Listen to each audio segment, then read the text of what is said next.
dipersembahkan oleh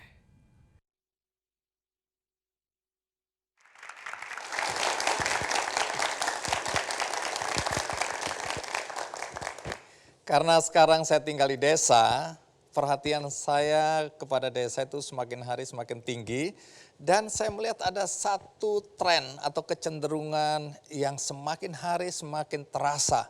Yaitu banyaknya anak-anak muda yang tertarik untuk menjadi petani. Maka sekarang kita sudah terbiasa mendengarkan ada istilah petani milenial. Ini adalah anak-anak muda yang kemudian mengabdikan dirinya, menjadikan petani sebagai profesinya. Dan jangan salah, kalau dulu kita selalu melihat pertanian, desa, petani itu selalu diasosiasikan dengan kemiskinan, kebodohan, ketertinggalan. Tapi sekarang justru sebaliknya, banyak anak muda pinter-pinter menguasai teknologi yang melihat bahwa masa depan Indonesia bukan lagi di kota, tapi di desa. Nah, inilah topik kita hari ini. Saya akan mengundang beberapa petani milenial, anak-anak muda, yang kemudian terjun dan sukses sebagai petani. Siapa mereka? Kita mulai dengan anak muda yang satu ini, Rayendra Mahmudin. Rayendra. Halo, Bang Andi. Tunggu dulu, kamu Ya. bawa apa itu? Jelasin Ini dulu. saya bawa olahan Coba, dari sini aku bantu. produk kelapa. Ya, jadi Oke, ada gula kelapa. gula kelapa, Oke. ada madu nabati atau vegan nectar dan VCO. VCO. Iya. Ini kenapa kamu bawa ini? Ini karena salah satu potensi yang ada di desa kita. Dan Ini produknya siapa? produknya kita. Kita tuh berdua. Iya, tentunya kita dengan korporasi kita. Korporasimu namanya apa? Koperasi Nira Lestari dan juga Cipta Visi Group. Oke, yang satu koperasi, yang satu ini apa? PT, ya. PT. PT Oke. ini untuk peternakan dan koperasinya untuk pengolahan kelapa terpadu. Umurmu berapa sih? Saya 27 tahun, Bang Andi. Oh sama gitu ya, sama-sama ya. Tunggu dulu. Berarti kalau kamu bekerja seperti ini bisa disebut petani? Iya, bisa disebut sebagai petani karena kita melakukan proses kegiatan budidaya, pertanian. ya, proses budidaya dan juga proses pengolahan pasca panen dan juga marketingnya kita lakukan di perusahaan kita. Artinya kalau orang bilang, wah Ray ini petani, kamu tersinggung, merasa direndahkan atau? Saya nggak pernah tersinggung, bahkan ketika saya melamar istri saya juga menyampaikan bahwa saya petani.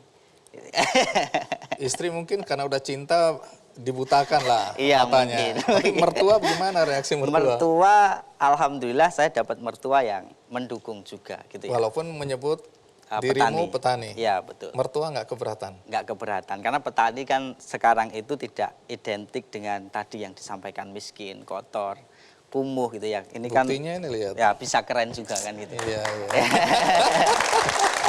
Oke, Ray silakan duduk. Ini aku taruh sini aja dulu ya. Siap, siap. Oke.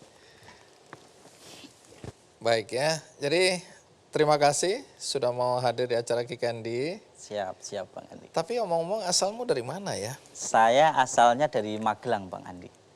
Pendidikanmu apa?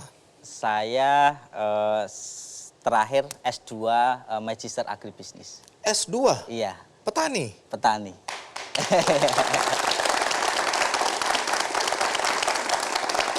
Jadi apa yang aku sampaikan tadi nggak bohong ya.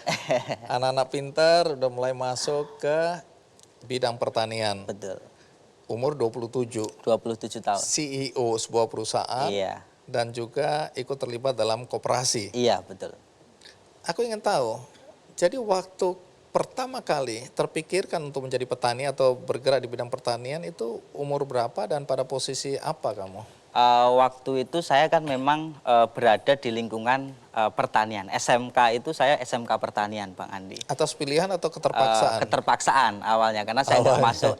Iya. Saya juga SMK jurusan teknik aku. Iya. Keterpaksaan juga. Saya karena mau daftar SMA nggak bisa gitu. Terus akhirnya di SMK pertanian. SMK pertanian ternyata sudah mulai suka, Bang Andi. Terus saya lanjut kuliah itu sebenarnya sebelum di Polbangtan itu saya juga mendaftar jurusan sosial politik.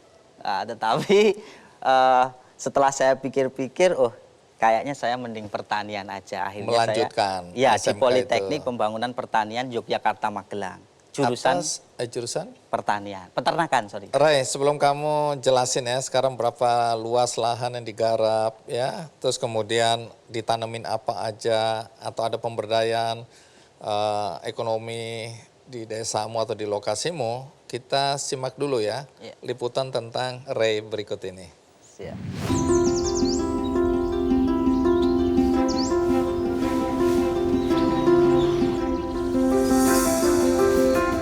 Yang muda, yang berkarya.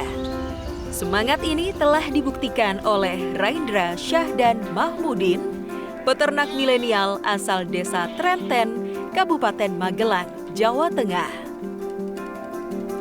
Menjadi seorang pengusaha bukanlah pengalaman yang baru untuk Raindra. Sejak duduk di bangku SMK, ia sudah menggeluti usaha beternak ayam Jawa Super dan berjualan sayur di Car Free Day, walaupun harus merugi. Cipta Visi Group, usaha peternakan kambing dan domba yang dirintisnya sejak tahun 2016. Kini berkembang pesat usai mendapat bantuan program penumbuhan wira usahawan muda pertanian dari Kementerian Pertanian. Dengan total 1.100 ekor kambing dan domba, beromset 300 juta per bulan, Raindra menerapkan ternak berkonsep modern. Mulai dari beternak tanpa ngarit, hingga memanfaatkan teknologi Internet of Things atau IoT untuk sistem pencatatan silsilah ternak. Kemarin sudah beli, terus sekarang mau membeli lagi. Alasan saya memilih di Mas Rendra karena sudah ada recording digitalnya. Di antaranya kesehatan seperti vaksin, obat cacing, terus suntik vitamin B kompleks, terus itu keturunannya Mbak. Jadi kualitas keturunannya itu sudah jelas, beda seperti yang kita beli di pasar.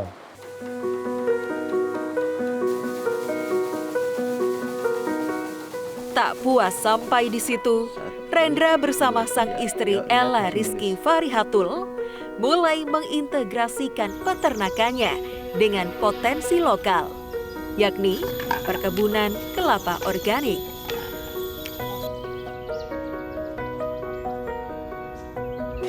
Dengan memberdayakan sekitar 90 ibu rumah tangga yang memproduksi gula semut, vega nektar, dan minyak kelapa yang dijual di pasar lokal hingga diekspor ke luar negeri. Kita di sini dibantu sama Mas Rendra untuk pembuatan itu gula semut. Nanti kalau udah jadi, kita itu setor ke UPH. Terus kita itu memanfaatkan itu untuk membantu suami, membantu perekonomian rumah tangga.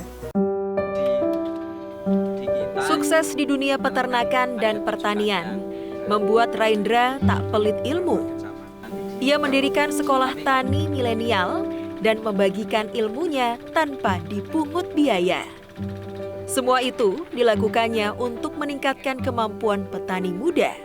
Berkat kerja keras dan kepeduliannya kepada para petani, Raindra didapuk sebagai duta petani milenial dan Young Ambassador Wirausaha Pertanian oleh Kementerian Pertanian. Ia tak lelah mengajak para petani milenial untuk terus berinovasi dalam menjalankan usahanya dan bangga berprofesi menjadi petani.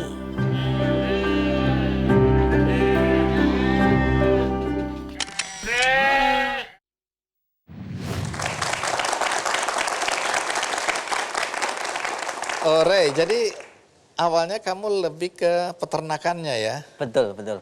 Oke, jadi bukan pertaniannya dulu. Iya. Belakangan baru melihat ada potensi termasuk gula semut ini ya. Dan potensi istri tentunya.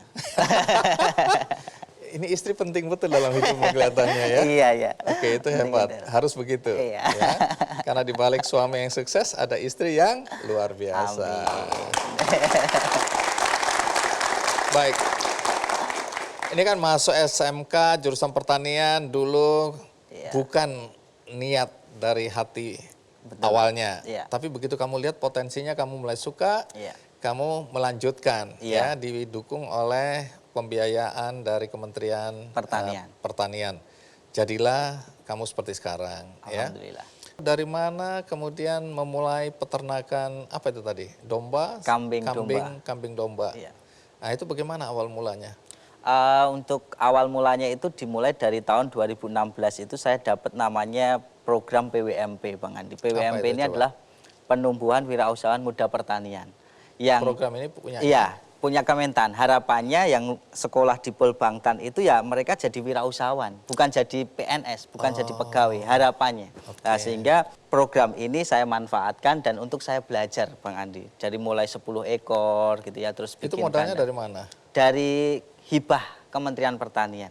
Kan dulu mindset saya kalau beternak itu harus cari rumput, Bang Andi. Jadi padahal kalau kita pakannya rumput itu kan kebutuhan makannya cukup besar. 1 ekor domba, kambing bisa 20 kilo. Kalau kita pelihara 100 ekor kan nggak mungkin kita ngarit 1 ton, 2 ton sehari kan gitu. Akhirnya ketemulah limbah-limbah yang potensi untuk pakan, Bang Andi. Limbah apa jadi, misalnya? Ada kangkung kering, ada pongkol ketela, ada juga kulit kacang hijau. Ini yang kita jadikan sebagai sumber serat, pengganti rumput. Sehingga kita nggak perlu ngarit lagi. Karena anak muda itu kan realistis, Bang Andi. Kalau nggak dapat uang banyak. Maksudmu aku yang sudah tua ini nggak realistis? Nah ini harus selesai dulu di antara kita ini. Karena bisa urusannya panjang ini.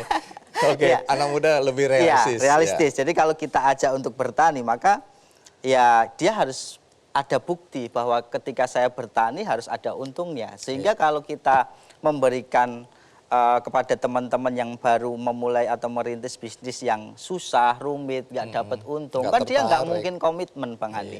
Apapun juga anak muda harus tahu bahwa ini profesi yang menarik ya. Betul. Menarik itu punya masa depan lah. Betul, bahkan tidak ada cerita kesedihan, penderitaan gitu ya. Jadi kalau saya boleh cerita, Bang Andi, istri saya itu sebelum saya ngelamar istri gitu ya, istri saya itu udah lulus S2 dulu. Saya masih S1 dan petani. Tunggu. Istrinya mana sih istri? Istri. Coba istri berdiri dulu di sini. Naik dulu.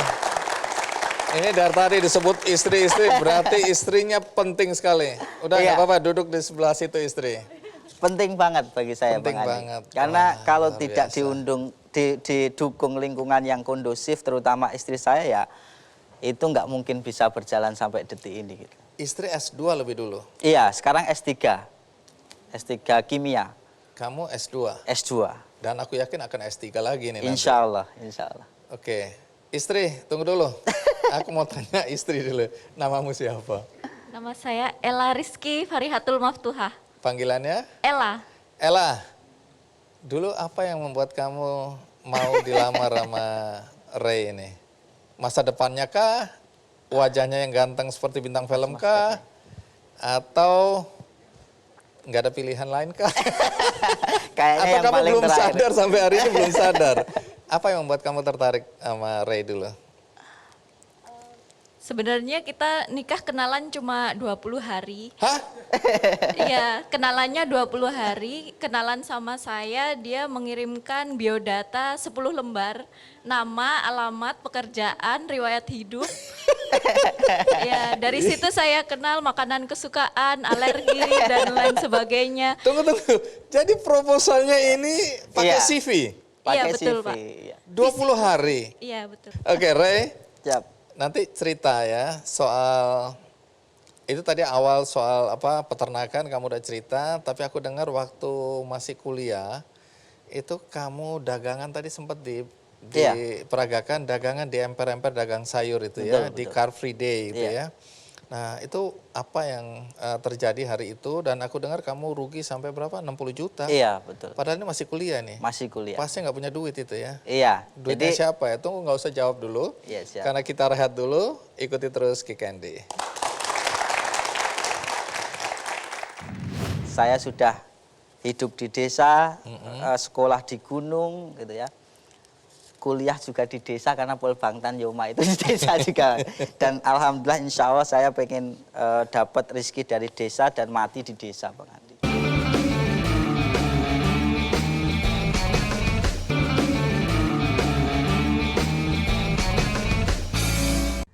dipersembahkan oleh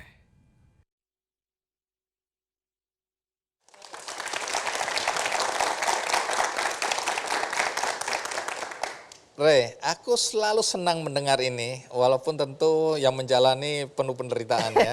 Aku senang ketika ada anak-anak muda memulai di usia yang masih relatif sangat muda, ya, bahkan memulai usahanya itu di kampus, ya, jualan, ada yang nggak laku, ada yang rugi, ditipu, ya, atau dipermalukan oleh teman-temannya dan seterusnya. Banyak cerita, tapi mereka ini yang kemudian akhirnya jadi pengusaha tangguh karena sudah mengalami sebuah proses yang panjang jatuh bangun. Nah, tadi soal cerita kamu waktu kuliah jualan sayur. Coba ceritain apa yang terjadi hari itu.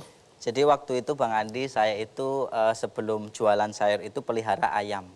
Pelihara ayam itu dari mulai saya merintis 100 ekor sampai 2000 ekor. Nah, waktu itu namanya ayam pedaging, itu pasti fluktuasinya harga luar biasa. Dan kita mandiri Bang Andi. Jadi bukan mitra dengan perusahaan. Sehingga waktu itu kita dapat harga kalau nggak salah itu 6.500 per kilo, padahal BEP kita 17.000.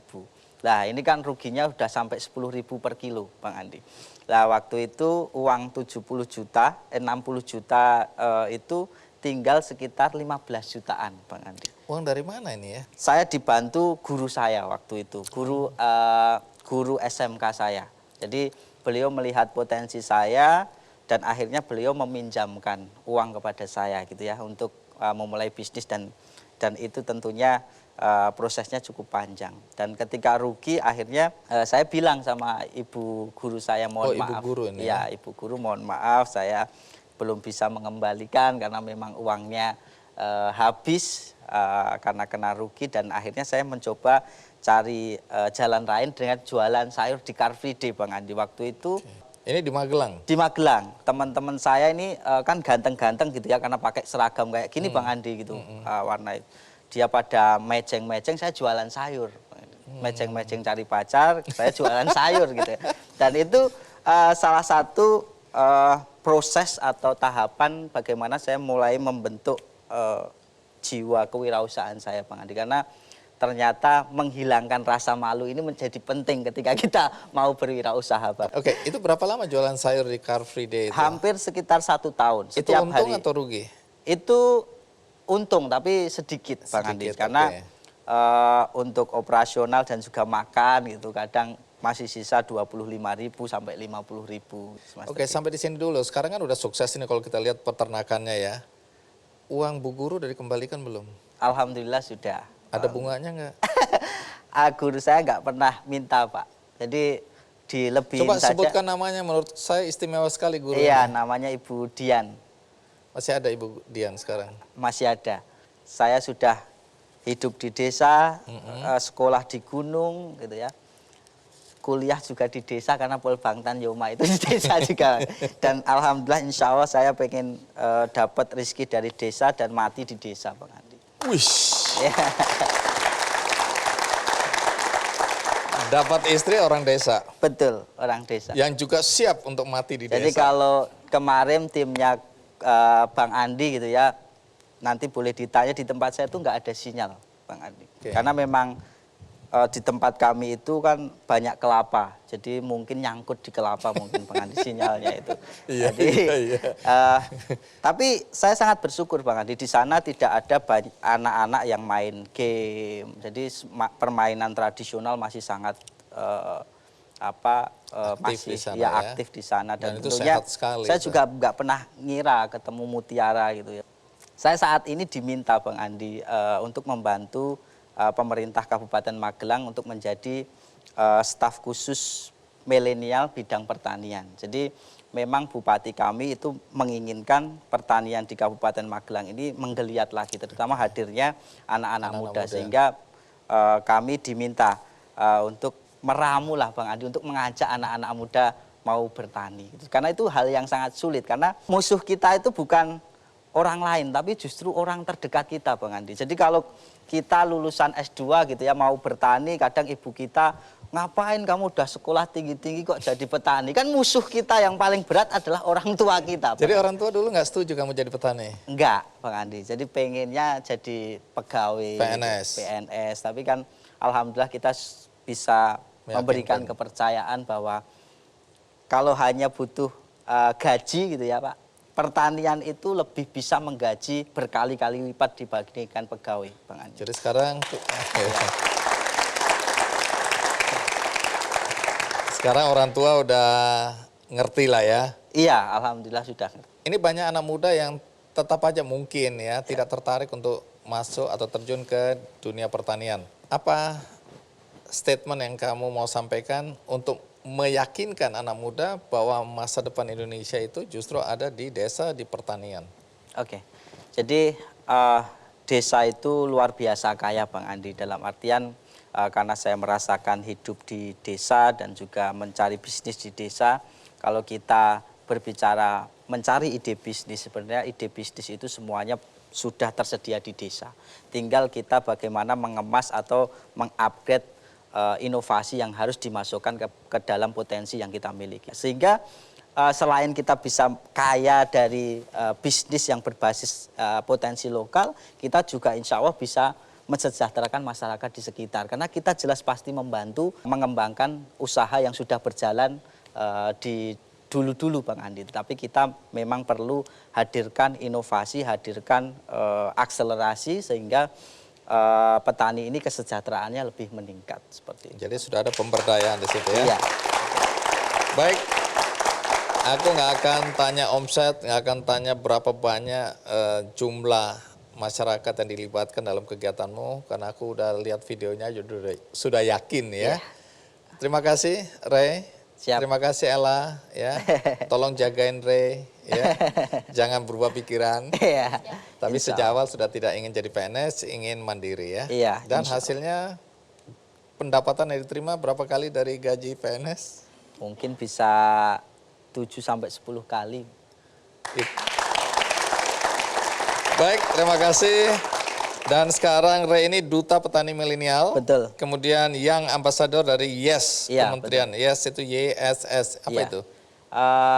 Itu Youth Entrepreneur and Empowerment Support Service. Kementerian Pertanian.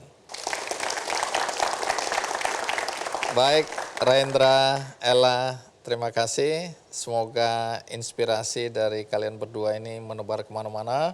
Dan kemudian semakin banyak anak muda yang tertarik masuk ke pertanian. Terima kasih. Iya, thank you. Terima kasih. Silakan. Air ya, kalau Bang Andi, kalau kita beli air galon tuh mungkin hari ini tuh hanya untuk minum aja cukup. Tapi bisa jadi sekian puluh tahun ke depan kalau pola pertanian organik tidak dikembangkan, diperluas, saya khawatir gitu. Nanti kita beli galon itu banyak juga untuk mandi, juga untuk macam-macam gitu.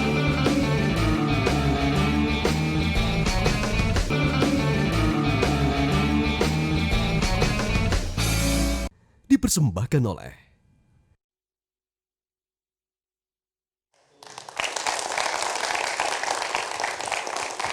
Ya, itu tadi cerita tentang Ray dan istrinya Ella, dua petani muda, sepasang petani muda. Dan saya akan mengundang satu lagi petani milenial tapi perempuan. Siapa dia? Mari kita sambut Diah Rahmawati. Wis, bawa. Oh ini pasti buat saya ini, buat saya.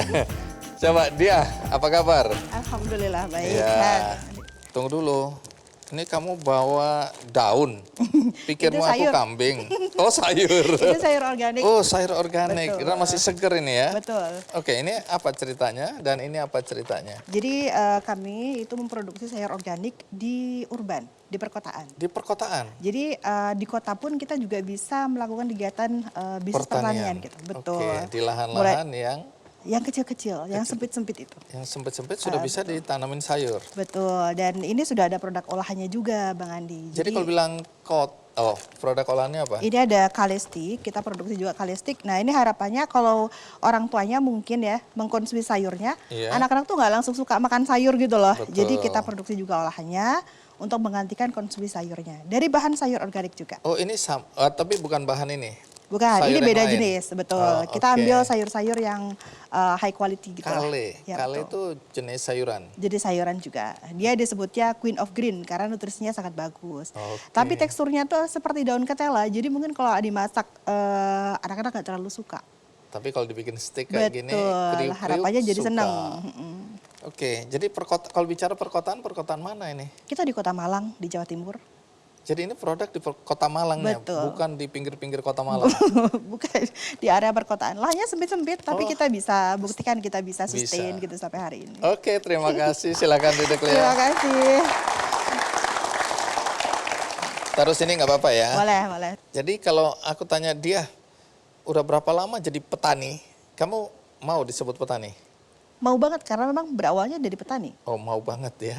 Aku pikir jangan. Dulu pertanian apa nih? Di mana? Di Universitas Brawijaya di Malang juga. Dulu memilih ya bidang studi pertanian atas dasar apa? Atas dasar salah masuk jurusan. Oh, salah masuk jurusan. Jadi ini kecelakaan yang membawa nikmat ini. Betul. Betul. Jadi awalnya dari Bapak itu mengira jurusan ilmu tanah itu karena memang apa yang saya pilih itu saya nggak bisa masuk gitu. Oh, Jadi apa tadinya? tadinya mau di sastra Inggris gitu. Oke, nggak bisa masuk. Nggak bisa terus akhirnya masuk masuk, ke sini. kemudian udah Bapak aja deh yang milih saya gitu. Oh. Ternyata masuk waktu itu di jurusan ilmu tanah dan dikira Bapak itu ilmu tanah itu masuk di jurusan seperti geologi, geodesi gitu yang mungkin Oke, di pertambangan lebih cocok. betul gitu duitnya gede gitu bisa jadi orientasinya begitu. Ternyata begitu ada panggilan surat apa ya seperti bukti nilai gitu semesteran dikirim ke rumah loh. Iya kamu ini pertanian toh gitu. Kalau pertanian belajar sama Pak Ade aja gitu. Ngapain sekolah jauh-jauh ke Malang cuma buat Iya, pertanian iya. gitu dari situ. Oke. Salah masuk jurusan kalau saya Jadi orang bilang. tua sebenarnya dulu juga hatinya nggak terlalu mendukung gitu ya. Betul gitu betul ada penolakan di Nah, situ. tapi dia sendiri kapan mulai menyukai bidang ini? Saya tertarik pertama kali ketika kuliah itu ada mata kuliah biologi tanah yang Oke. di sana itu bicara tentang organik kemudian biodiversitas jadi masih keragaman tanah itu sendiri gitu ya. Dari situ saya mikirnya kayaknya emang organik ke depan ini yang akan jadi sesuatu yang prospek gitu karena orang tentunya kalau misalnya kita bicara hari ini saja alamnya itu air ya kalau Bang Adi kalau kita beli air galon tuh mungkin hari ini tuh hanya untuk minum aja cukup. Tapi bisa jadi sekian puluh tahun ke depan kalau pola pertanian organik tidak dikembangkan, diperluas, saya khawatir gitu. Nanti kita beli galon itu banyak juga untuk mandi, juga untuk macam-macam gitu. Karena polusi atau Kualitas kontaminasi air betul yang sudah sangat menurun. turun sekali gitu. Oke, jadi ada kesadaran dari awal bahwa organik ini penting sekali dalam Betul, kehidupan betul. manusia dan trennya memang sekarang semua orang ngejar yang organik Betul, gitu mau betul. hidup sehat lah ya. Betul, betul. Apalagi ilmu pengetahuan tumbuh dan berkembang, kita bisa lihat atau mengakses dari gadget kita bagaimana organik ini justru membuat hidup kita lebih baik ya, Betul, kualitas dan- hidup kita lebih baik. Dan itu juga sudah saya buktikan gitu ya. Sekarang kita lihat dulu liputan berikut ini.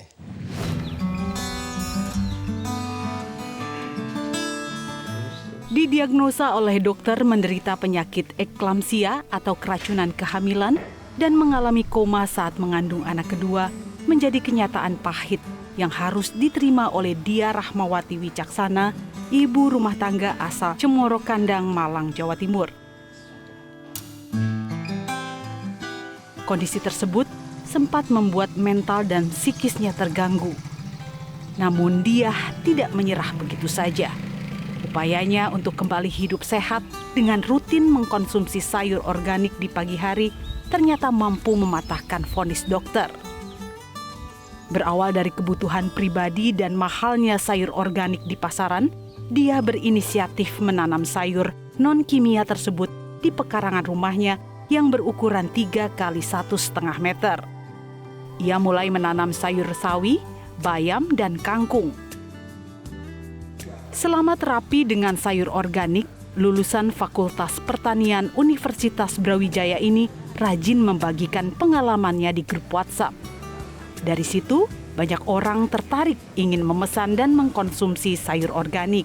Beli di Abang Sayur Organik di belakangnya Pasar Temboro itu. Tahu anak saya didiagnosa kanker tulang itu Mbak, sama dokter kan disuruh pakai herbal itu sama jus sayur organik itu Mbak.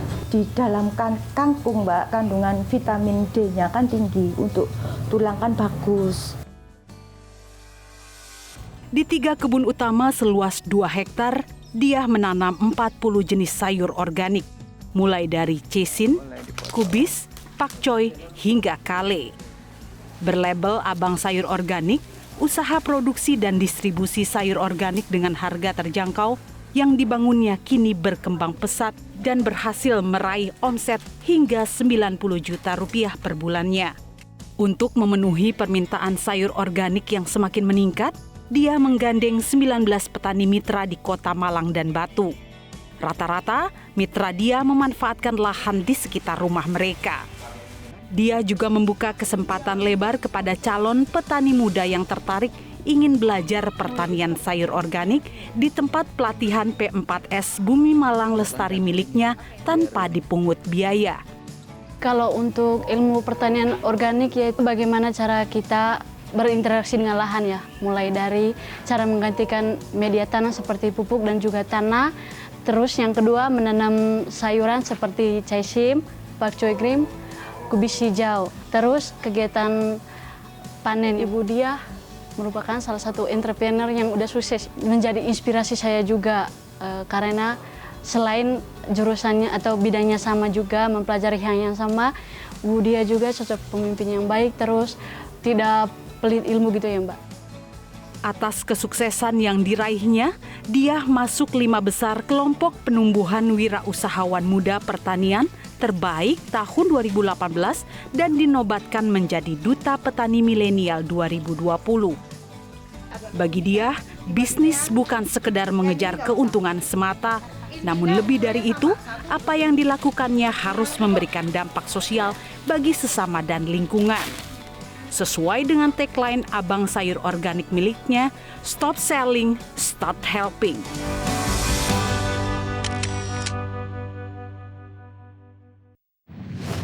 Oke, menarik. Nanti cerita ya, karena mungkin sebagian dari kami di sini dan penonton di rumah nggak paham apa itu pertanian perkotaan gitu ya. Betul. Lahan-lahan ini kalau ditanam segitu aja, lah terus bagaimana mengepulnya, bagaimana merawatnya, bagaimana mengedukasi yang punya tanah untuk merawat dan seterusnya. Oke. Karena ada perusahaan Sido muncul lah ya, datang ke saya di desa, dia bilang suruh carikan tanah ya sampai 30 hektar, nanti anak-anak santri dari pesantren yang nanam, nanti mereka yang mengepul dan ambil.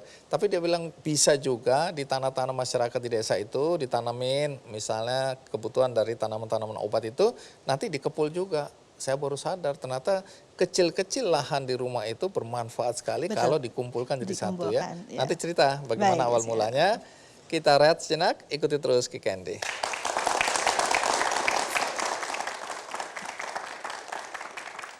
Itu saat kehamilan anak kedua ya, itu saya sakit nih eklamsi. Dari situlah kemudian saya menterapi diri sendiri dengan membuat smoothies dari sayur organik yang saya tanam. Kemudian hamil anak yang berikutnya itu sudah dalam kondisi bisa lahiran normal.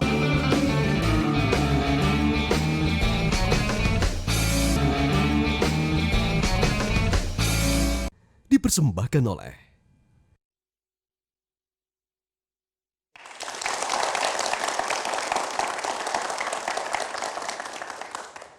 Ya, dia kita lanjutkan ya. Dia bangga disebut petani ya, tentu petani milenial karena masih muda. Nah, cuma aku ingin tahu bagaimana munculnya gagasan untuk mengoptimalkan lahan-lahan di perkotaan untuk bisa jadi lahan pertanian. Bagaimana itu ceritanya awalnya? Jadi saya memulai ini di petak depan rumah, jadi kok ada kebun kecil gitu yang awalnya ditanami bunga. Rumah sendiri nih? Di rumah sendiri. Oke, terus? Ukuran 2x3 dan itu saya coba optimasi menjadi kebun, tapi minimal untuk konsumsi keluarga dulu. Tanam gitu. apa itu? Ada tanam-tanaman yang cepat panen, resiko hamanya kecil seperti bayam hijau, kemudian kangkung, sawi dan sebagainya. Dari situ ternyata mulai ada yang melirik. Kalau tetangga tuh kalau misalnya mau ke masjid, karena rumah kami dekat masjid gitu ya. Dia lihat kalau ada kebun kecil. Dari situ sebenarnya tetangga mulai melirik, mau 1 pack gitu, mau 2 pack. Dari situ ternyata bisa juga ya. Ini tadinya gitu. kasih gratis ini? Pernah ada pernah ada satu fase ketika itu saya mulai bercerita di media sosial tentang kegiatan yang saya lakukan ini. Kemudian ada orang dengan sakit kanker gitu ya, menyampaikan, Mbak saya juga pingin sebenarnya terapi dengan organik, tapi saya belum mampu untuk membeli gitu. Gitu. Jadi dari situlah saya ceritakan bahwa dari petak-petak kecil itu kita bisa kok gitu. Dan selama ini memang mindsetnya adalah wilayah kota itu adalah wilayah pasar. Nah, tadi disebutkan di video bahwa ketertarikan pada pertanian organik ini berkaitan juga dengan peristiwa keguguran. Betul. Korelasinya apa waktu itu ya? Jadi sekitar tahun 2013 itu saat kehamilan anak kedua ya, itu saya sakit tiba-tiba yang saya nggak tahu itu sakit apa. Koma selama kurang lebih 4 hari. Koma? Ya, koma 4 hari, kemudian total di rumah sakit hampir 1 bulan. Dan ketika sebelum pulang itu dokter menyampaikan bahwa ketika saya tanya ini apa gitu, sakit apa gitu maksudnya. Oh ini eklamsi, ini bisa berulang pada kehamilan berikutnya. Jadi referensi eklamsi mungkin pada tahun itu belum terlalu banyak seperti hari ini ya Bang Adi. Sehingga ketika saya tanya ini karena apa ya gitu. Dari pihak dokter masih menyampaikan oh bisa jadi ini karena polusi gitu. Karena sering kita pergi-pergi gitu bisa jadi. Kemudian stres, makanan juga bisa gitu. Akhirnya saya meyakini bahwa tidak ada sakit yang tidak ada obatnya. Sakit pasti ada obatnya kecuali sakit karena usia tua gitu. Jadi mungkin kita aja yang belum tahu gitu ya. Dari situlah saya coba untuk menggunakan lahan yang awalnya itu di depan rumah hanya 2x3 itu saya rombak jadi mini kebun. Dari situlah kemudian saya menterapi diri sendiri dengan membuat smoothies dari sayur organik yang saya tanam. Pengetahuan ini dari mana? Dari YouTube. Dari YouTube ternyata kalau saya melihatnya begini, kanker, tumor atau penyakit-penyakit yang berat itu dokter pasti menyarankannya ke organik. Dari situ saya mikirnya ada apa dengan organik dan saya coba untuk menterapi itu setiap pagi hanya mengganti pola sarapan nasi dengan smoothies aja.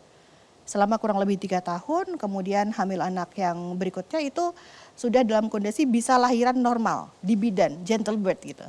Jadi persalinan mandiri. Baik, sekarang yang pasti semua orang ingin tahu ya, siapa pembeli ini ya? Kan ini sudah dijual sekarang. Sudah. Siapa konsumennya ini sekarang? Siapa yang beli? Rata-rata konsumen kita itu adalah ibu-ibu yang dia punya uai yang besar. Kenapa harus konsumsi organik? Ada yang kanker tulang seperti tadi, kemudian ada yang putra-putrinya mungkin berkebutuhan khusus, autisme. Kemudian ada sakit-sakit yang lain, yang ada cerita juga itu perdarahan tapi tidak bisa berhenti gitu ya. Jadi ini semacam terapi kesehatan terapi ini betul, ya? Betul. Oke, menarik.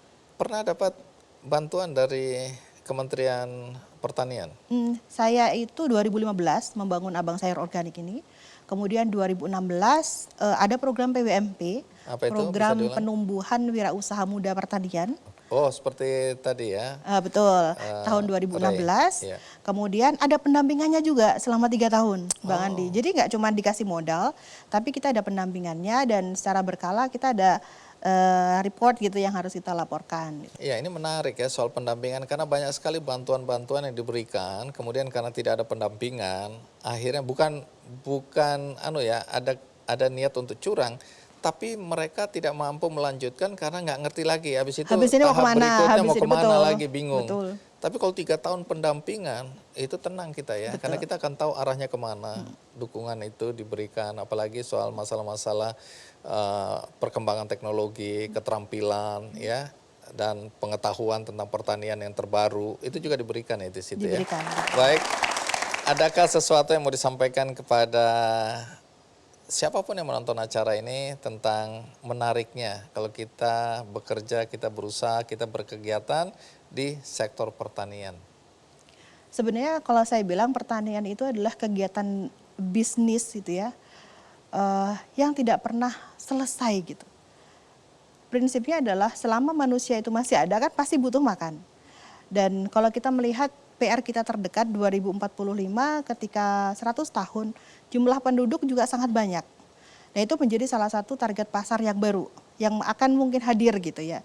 Jadi itu bisa ditangkap karena kebutuhan pangan masyarakat yang sangat tinggi. Sehingga menjadi potensi bagi teman-teman yang masih muda gitu ya untuk melakukan kegiatan agribisnis gitu. baik itu seperti saya misalnya, dari pekarangan rumah, petak-petak kecil, itu kalau dikumpulkan juga bisa menjadi kegiatan bisnis tersendiri gitu.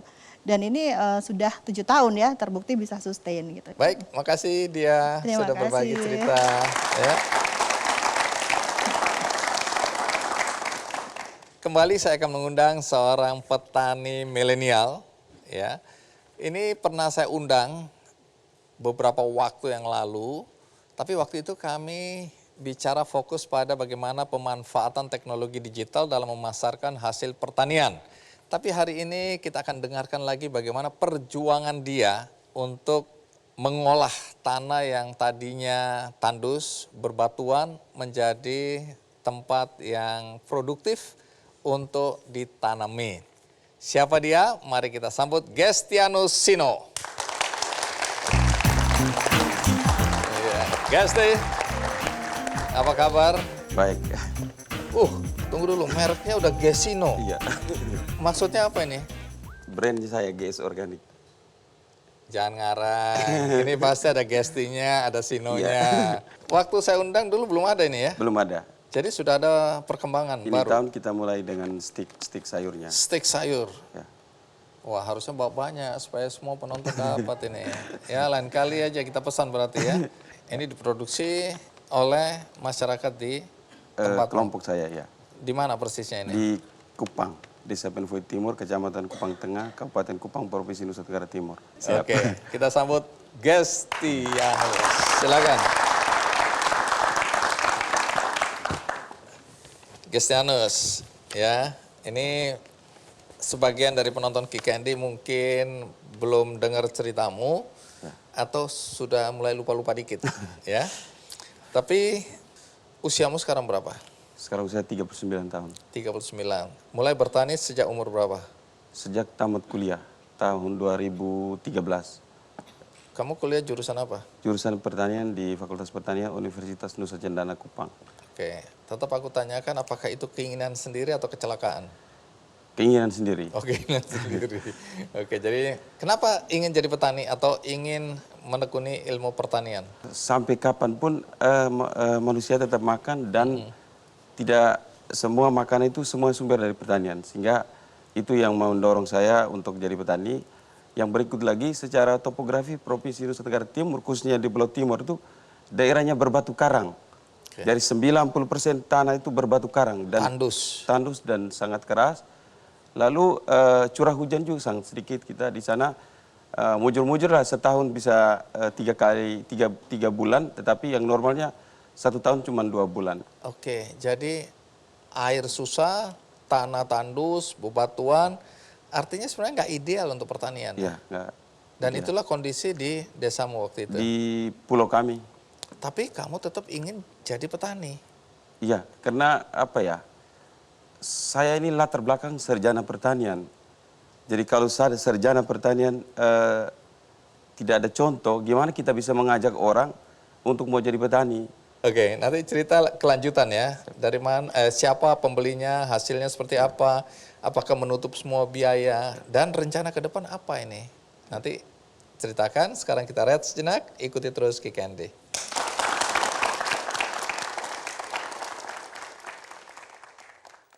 Jadi berapa lama itu untuk buang-buang batu-batu karang itu?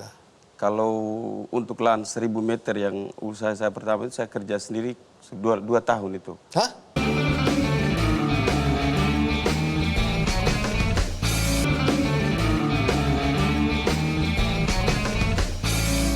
Dipersembahkan oleh Berapa banyak anak muda di sana pada zamanmu ya, yang memilih pertanian? Saya tidak tahu sebanyak berapa, tetapi image kembali kepada teman-teman narasumber sebelumnya bahwa image petani itu selalu dikatakan paling terbelakang. Termasuk keluarga saya atau orang tua saya, ketika saya sudah berkarya di pertanian kurang lebih 2 tahun juga, mereka belum terlalu percaya diri bahwa masa sarjana pertanian turunnya ke kebun gitu. Kenapa? Karena mereka benar. Tidak pernah orang yang menceritakan kesuksesannya bahwa dengan bertani saya bisa beli kendaraan, dengan bertani saya bisa beli rumah, beli tanah. Nggak ada yang cerita jelek-jelek itu ya? ada di petani, Pak.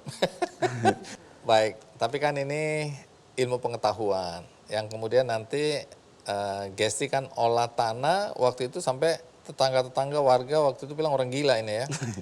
Iya. Karena belum ada waktu itu orang yang mengolah tanah berbatuan karang itu untuk jadi kebun waktu di daerahmu. Ya. Belum ada waktu itu. Belum ada. Oke. Baik, nanti cerita ya. Tapi sebelum kita lanjutkan, kita simak dulu tayangan berikut ini.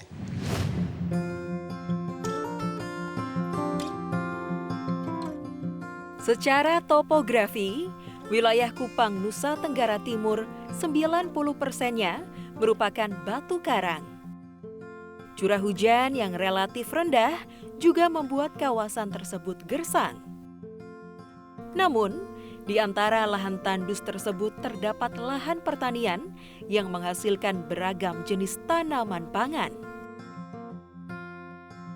Ialah Gestianus Sino, seorang petani muda lulusan Fakultas Pertanian Universitas Nusa Cendana yang mampu mengubah lahan tandus bebatuan di Desa Penvi Timur, Kabupaten Kupang, dan mendirikan usaha pertanian organik bernama GS Organik. Bermula dari bekerja di bidang pertanian sejak lulus kuliah, Gestianus kemudian mengumpulkan modal hingga mampu membeli lahan seluas 1,2 hektar. Itu kan pernah orang bilang enak ya, di sini subur sekali. Dalam hati saya cuma mikir, mereka tidak tahu dulunya itu seperti apa. Jadi yang mereka lihat kondisi saat ini. Padahal dulu suami sering itu kerjanya itu sampai dini hari. Jadi cungkil batu karang sama ada adik-adik di sini itu sampai kadang pulang ke rumah itu sudah di atas jam 12 malam. Tidak hanya melakukan usaha hortikultura, Gestianus yang dikukuhkan sebagai Duta Petani Milenial tahun 2020 oleh Kementerian Pertanian ini juga melakukan pertanian terintegrasi. Gesti memadukan beberapa kegiatan, yakni pertanian, peternakan, dan perikanan dalam satu lahan yang sama. Ia menanam beraneka macam sayuran, sembari membudidayakan lele, ayam, dan kambing. Selain berkomitmen untuk memperkuat ketahanan pangan di Kupang, Gesti juga mengajak para generasi muda untuk menjalankan usaha pertanian. Semangat berbagi ilmu tentang pertanian, Gestianus wujudkan melalui Pusat Pelatihan Pertanian dan Pedesaan Swadaya atau P4S GS Organik. Semuanya 18 hari. Nah, itu 18 hari ke panennya sekitar hampir 3 bulan. Bagi Gesti, menjadi petani tetap harus berinovasi dan berintegrasi dengan teknologi-teknologi supaya dapat bekerja secara cepat dan tepat.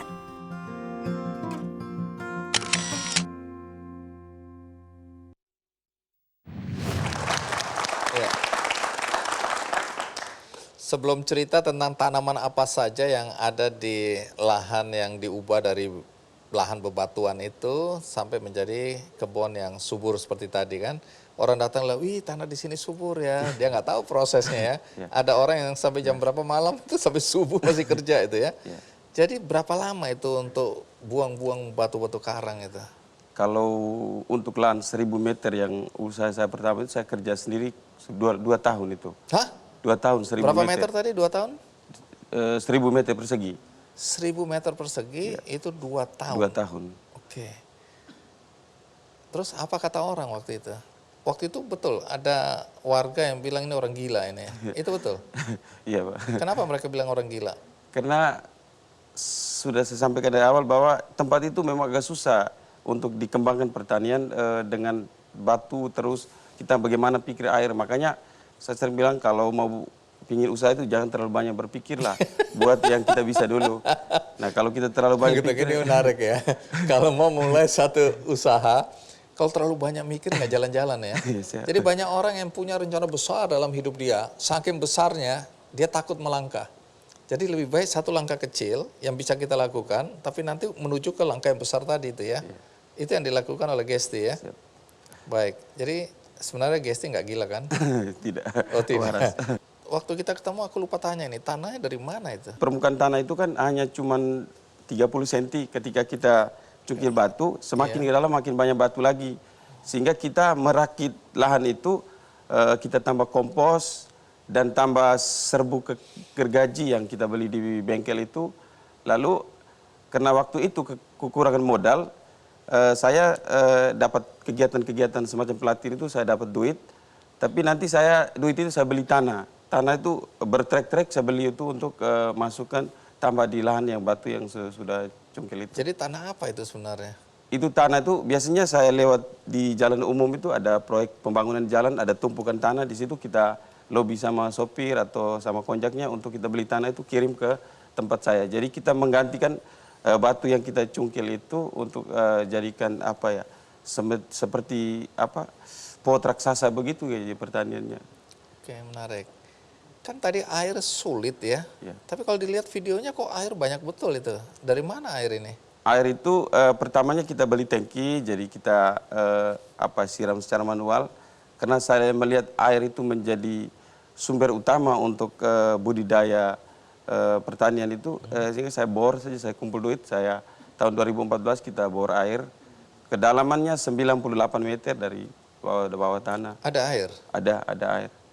Itu sesuatu yang juga jarang ditemukan itu ya? Iya. Bor 98 meter 90 meter, ada yang lahan baru sekarang kita bornya 115 meter ke dalam. Astaga.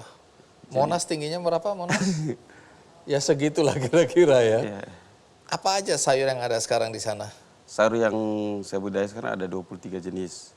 Ada brokoli, ada beetroot, ada soma, ada kailan, ada selada hijau, selada ungu, dan lain-lain. Dan lain-lain ya kalau disebutkan 7 hari 7 malam. Nah siapa yang beli semua produk-produk sayuran ini? Produk ini bisa beli saja di rumah, bisa juga kita jual di toko online. Terus kita juga punya langganan bulanan. Ada beberapa dokter. Toko-toko langsung ya, end langsung, user ini ya. Artinya keluarga-keluarga yang mau pingin langganan bulanan mengkonsumsi. kita kirim setiap minggu, setiap hari. Hasilnya mencukupi enggak ya dengan perjuangan yang panjang tadi itu? Ya kalau tidak cukup ya secara ekonomi tidak butuh ya. Berhenti Kenapa saya bertahan sampai saat ini?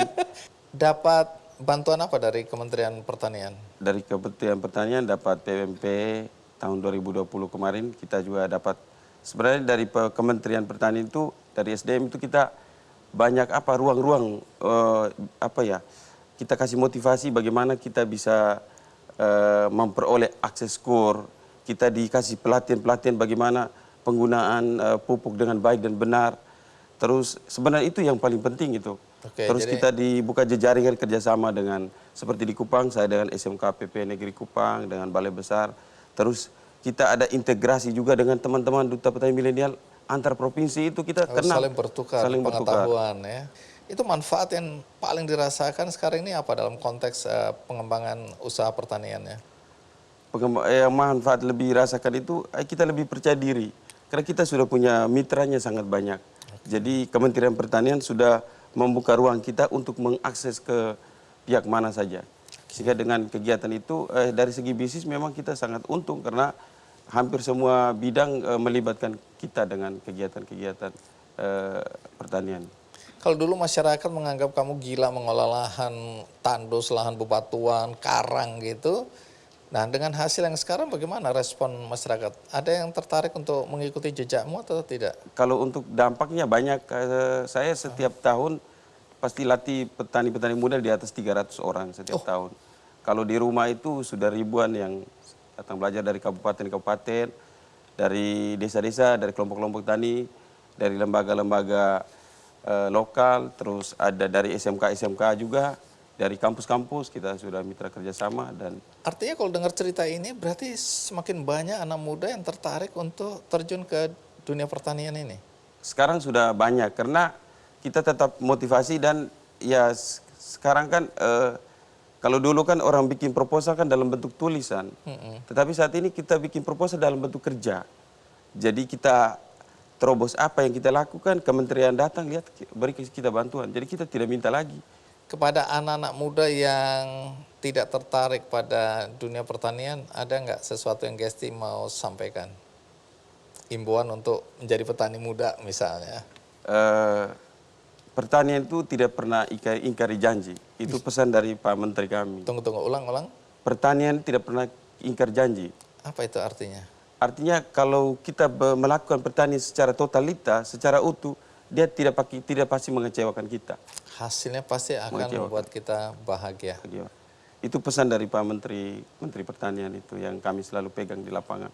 Lalu manfaatkan waktu setiap hari, setiap jam untuk bekerja. Terus pertanian itu rencananya jangan terlalu besar dan jangan terlalu banyak berpikir juga. Jadi saatnya kita ngolah lahan, ngomong tentang lahan dulu, ngolah lahan. Saat kita budidaya, ngomong tentang budidaya, jangan bicara tentang pemasaran dulu. Pemasaran itu akan diatur dengan apa yang kita lakukan secara totalitas. Oke. Baik, Gesti. Terima kasih.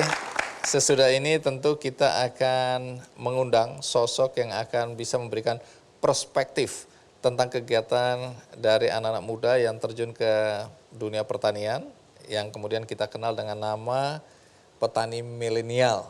Oke, terima kasih Gesti. Terima kasih. Sukses selalu. Ya, sampai jumpa. Kalau udah jadi pengusaha besar, jangan lupa datang lagi ya. Siap. Kemudian COVID kemarin menceritakan semua sektor bergerak turun, hanya pertanian yang tetap konsisten dan bahkan naik.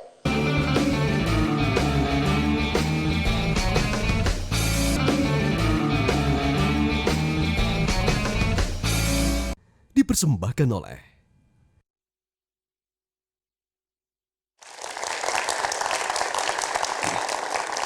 Ya, sesudah tadi anak-anak muda, petani milenial sudah menceritakan pengalaman mereka dan kisah sukses mereka, tentu saja melalui sebuah proses yang tidak mudah.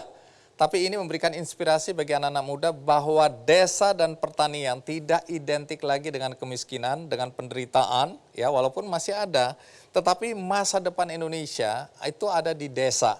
Dan anak-anak milenial yang terjun menjadi petani, mereka memiliki masa depan yang cerah. Nah, kemudian bahwa ada sosok yang akan saya undang untuk bisa memberikan perspektif tentang masa depan Indonesia di bidang pertanian. Siapa dia? Mari kita sambut Syahrul Limpo atau SYL. Assalamualaikum warahmatullahi wabarakatuh. Beliau adalah Menteri Pertanian tentu. Apa kabar Pak SYL? Ya Gerdi, kabar baik, selamat untuk kita semua, sehat. Amin. Alhamdulillah. Ya, terima kasih ya, di tengah kesibukan Anda lari kiri pontang-panting, masih bisa memberikan juga sedikit ya perspektif dalam melihat anak-anak muda. Ini ada tren yang luar biasa sekarang, di mana anak-anak muda Indonesia sekarang ini terpanggil dan merasa bahwa ada masa depan yang baik ketika mereka menjadi petani. Bisa digambarkan tren yang ada sekarang di kalangan anak-anak muda milenial? Ada kekuatan besar bangsa ini yang menunggu kita energikan, kita optimalkan, dan bisa menjadi sebuah masa depan bangsa yang lebih kuat dan kokoh ke depan. Itu antara lain pertanian adalah sumber daya yang sangat-sangat potensial dan fundamental, penting dan strategis. Kita memiliki alam yang luar biasa, kita punya manusia yang terbiasa dengan petani. Oleh karena itu, kekuatan bangsa ini sebenarnya ada di pertanian. Dan tidak ada orang di dunia, dimanapun, yang tidak butuh pertanian. Industri pun membutuhkan pertanian. Dan basic ekonomi dasar untuk memutar seluruh akses ekonomi lain diawali dengan ketersediaan pangan. Oleh karena itu, pertanian adalah resort utama negeri ini. Dan petani adalah pahlawan negeri ini mulai sejak dimerdekakan. Merdeka kan tidak hanya dengan senjata, dengan makanan. Kemudian COVID kemarin menceritakan semua sektor bergerak turun, hanya pertanian yang tetap konsisten dan bahkan naik di dunia. Kalau begitu, resort pertama yang paling penting, strategis, dan menentukan kokohnya bangsa adalah pertanian. Dan katakanlah, petani tidak harus lagi berpikir hanya tangannya yang penuh lumpur, itu masa lalu, kakinya yang berbecek-becek, itu masa lalu. Itu akan bisa disiasati dengan berbagai teknologi. Dari kondisi yang ada, yang paling siap untuk segera berfungsi menghadapi semua gejolak termasuk krisis global, krisis pangan, krisis keuangan, krisis finansial yang ada di dunia ini saat ini, dan semua orang merasa gamang menghadapinya atau negara. Kita punya pemuda yang siap. Contohnya yang 3 itu, anak-anakku yang 3, terima kasih, sudah memperlihatkan bahwa batu pun bisa ditanam. Oleh karena itu, ya menjadi petani menjadi pahlawan, minimal pahlawan untuk dirinya, pahlawan untuk bangsa. Oleh karena itu, memang ada 3 agenda di Kementerian Pertanian. Yang pertama, perbaiki mindset terhadap petani. Yang kedua, di pasca panen dan mengolahnya. Pasca panen dan mengolah, setelahnya apa turunan jagung, apa turunan beras, apa turunan jeruk, apa, ini semua tersedia untuk menjadi sesuatu ruang. Yang ketiga, memang marketnya dengan menggunakan IT sekarang, melalui handphone, smartphone aja sudah bisa kita pasarkan ke seluruh dunia. Dan kalau bicara terhadap militansi, bicara tentang penguasaan teknologi, bicara tentang kegairahan, ya petani kita atau petani muda pasti memiliki kemampuan untuk menerobos. Baik, menarik sekali. Satu pertanyaan terakhir, tapi sebelum itu saya ingin mengundang 3 narasumber untuk naik ke atas panggung supaya Anda lihat wajah anak-anak muda yang sekarang menjadi duta petani milenial dan tadi berapi-api menceritakan tentang bagaimana perjalanan hidup mereka sebagai petani milenial. Kalau masih ada anak muda di Indonesia yang meragukan bahwa menjadi petani itu bisa sejahtera, coba yakinkan mereka dengan cara yang sederhana bahwa masa depan petani di Indonesia dan pertanian di Indonesia itu masa depannya cerah. Paradigmanya sudah bergeser. Yang lalu petani itu miskin, orang kecil, sekarang tidak. Kalau cari uang harus ke kota, sekarang tidak. Uang yang pasti tersedia ada di desa. Dan menjamin diri kamu nggak miskin, menjadi petani lah.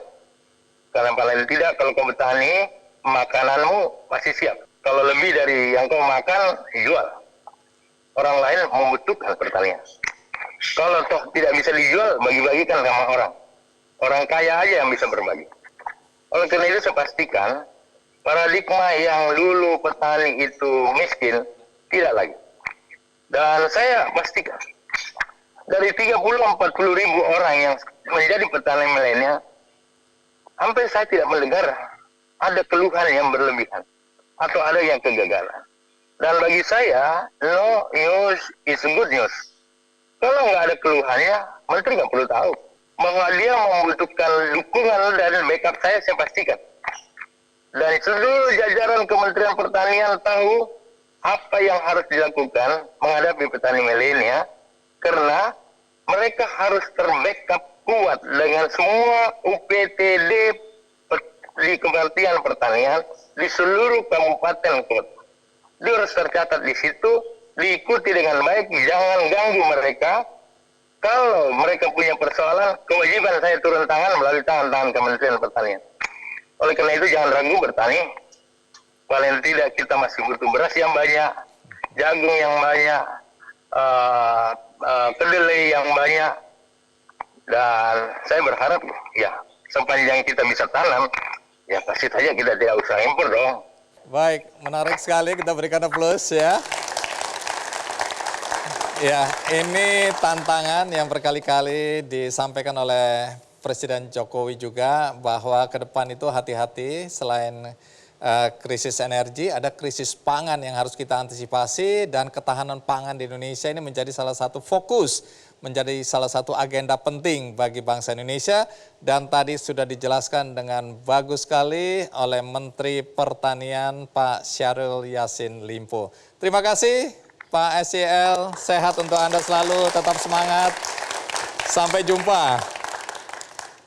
Ya, begitulah nasihat dari Menteri ya. Dan itu sebenarnya sudah diceritakan ya oleh Ray, Mbak Dia, dan juga Gesti ya. Sehingga kita juga merasa yakin bahwa masa depan pertanian kita, masa depan desa ya, itu cerah, Dan ini memberikan kita semangat bahwa salah satu yang menjadi catatan, dan ini sering disampaikan, adalah ketahanan pangan. Iya. Dan Anda bertiga dan saya yakin teman-teman yang lain sudah memahami dan memberikan kontribusi agar Indonesia tidak lagi mengalami krisis pangan. Ya, sekali lagi terima kasih. Siap. Sampai jumpa. Ya. Semoga semangat ini memberikan kita tambahan energi tadi ya. Dan sebelum kita akhiri, saya mau berbagi kebaikan juga, bukan bagi-bagi produk pertanian, tapi berbagi buku ya. Bagi Anda yang ingin mendapatkan buku ini, caranya mudah, cukup dengan mengikuti kuis di Twitter, Kick Andy Show, juga ada Facebooknya, ada Instagramnya, semua Kick Andy Show. Nah, Anda bisa mengikuti kuisnya, siapa tahu Anda yang beruntung mendapatkan buku ini. Bagi Anda tadi yang menonton di tengah acara ini, jangan khawatir juga, karena ada tayangan ulangnya di metrotvnews.com dan ada cuplikannya di channel YouTube Kick Andy Show. Dan bagi Anda yang ingin berbuat baik, ada cara yang mudah, yaitu tinggal klik benihbaik.com. Di situ Anda bisa memilih kepada siapa Anda ingin berbuat baik. Tapi kalau Anda masih juga belum tahu kepada siapa Anda ingin membantu, maka di sini ada penggalangan dana untuk program Bantu Pak Tani Berkebun Sayur. Banyaknya petani yang terkena imbas COVID ditambah cuaca ekstrim yang sering terjadi belakangan ini, maka banyak petani saat ini yang membutuhkan dukungan kita. Mari kita bantu para petani dengan memberikan pupuk berkualitas non-subsidi untuk memaksimalkan hasil pertanian agar mereka bisa tetap bercocok tanam di saat-saat pandemi dan kondisi cuaca yang ekstrim. Donasi yang terkumpul akan dialokasikan kepada lingkup petani yang mengalami kerugian akibat COVID-19 dan bencana alam. Akhirnya semoga Indonesia akan mampu bertahan, tetap mandiri dalam pangan, dan yang paling penting semakin banyak anak-anak muda yang tertarik menjadi petani milenial. Sampai jumpa.